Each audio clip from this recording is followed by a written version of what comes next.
suis champion du monde en titre et j'ai qu'une idée en tête, c'est d'aller gagner des courses pour défendre mon titre. Hey, see you, buddy. Have fun.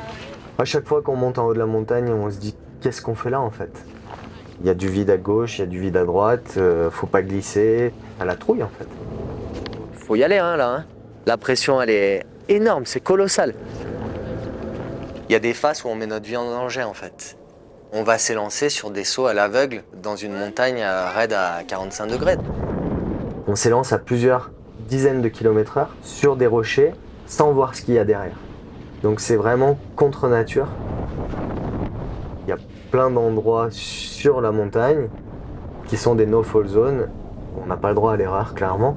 Si tu roules, tu vas en bas et il n'y a que des cailloux, donc faut pas tomber. Quand j'explique aux gens qu'en fait ma ligne je la repère que visuellement et j'ai aucun run d'entraînement, quand tu expliques que la ligne que tu as fait, tu l'avais jamais fait de ta vie, tu n'es jamais allé sur les endroits, jamais sur les sauts, on lance des backflips et des 3-6 sur des sauts qu'on n'a jamais fait. Combien de temps je vais être en l'air en fait? Sur ce championnat, le niveau est tellement élevé que chaque rider se doit de pousser son niveau à l'extrême. Ça ramène une pression énorme.